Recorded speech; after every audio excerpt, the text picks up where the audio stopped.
Hello, my name is Sergey Kolbin, and I'll talk about more ads happier shoppers, unified valuation, and allocation at scale. This is a joint paper with my courses from Wayfair. For context, Wayfair is an e-commerce website that sells primarily furniture. And the goal in this project was to optimize ad footprint, which is number and location of ad products shown to users on search page results. Key tension in this problem is that a retailer such as Wayfair wants to show more ads, increase footprint and ad revenue, while at the same time preserving shopper experience and product relevance. It's a well-known problem. Google showed that ads can cause fatigue in a 2015 paper, reducing outcomes for the platform. LinkedIn proposed a common currency approach to determine ad footprint in feeds in a 2020 paper. We heavily built on that paper, and our contributions are as follows. First, we propose a unified sponsored and organic valuation that incorporates product profit that we call VCD, and which is important in e-commerce. Second, we consider guardrails specific for e-commerce where grids are important for search results. Third, we propose simplifications that allowed us to test and launch footprint expansion in a matter of weeks instead of months. Fourth and finally, we provide large-scale evidence that larger footprint can raise profit and conversion rate at the same time. Of course, when chosen appropriately, balancing relevance and profitability of ads and organic products. Going to methodology, when a user comes to our website and searches for products such as red sofa, we have thousands of products we can show.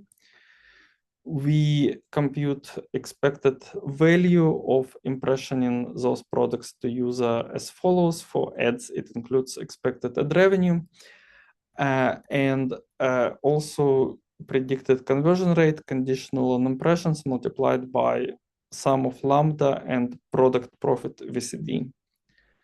Lambda here is a relevance guardrail described below.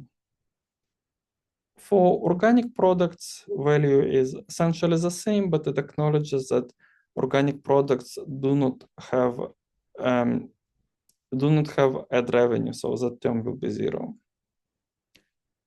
The objective for each user search is to select products with maximum total common currency, while satisfying aggregate guardrail on conversion rate with Lagrangian multiplier lambda, and additional user experience guardrails not showing more than M ads in a row, and preserve certain spacing between ads. Graph on the right-hand side shows trade-off between conversion rate and ad revenue. Orange star point is what we tested and eventually launched. We can see that by considering alternative guardrails, like generally more restrictive guardrails, we have worse trade-off between ad revenue and CVR, so we decided not to test those.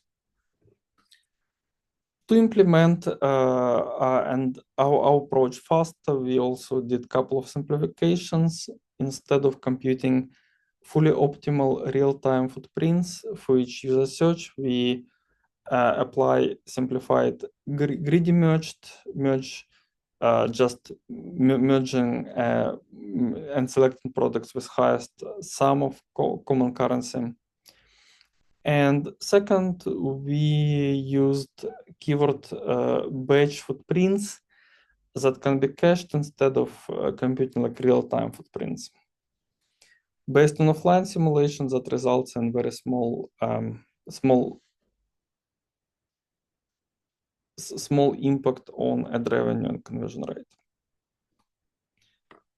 We did a 6 weeks A/B test on Wayfair US search traffic.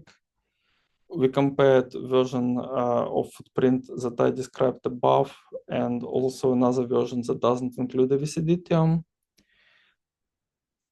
Not surprisingly, we increased ad revenue by increasing ad footprint, which is the first green line. But also there are like 3 surprising results. One is that version without VCD performed better, even improving VCD more. Second, we observed increase in conversion rate and gross revenue that we call happier shoppers in our paper title. And third, at Wayfair, we have a system that predicts long-term gain of short-term experiments. And that system also projects that conversion rate and gross revenue improve longer term, somewhat mitigating our concerns about ads fatigue. For future work, first we consider developing a low latency real-time footprints to improve coverage for new keywords not covered by batch.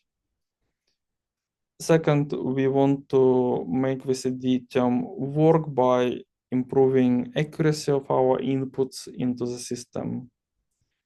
And third, we want to extend our approach to grids, which we covered above, to carousels. That's also like important e-commerce experience for users. Thank you.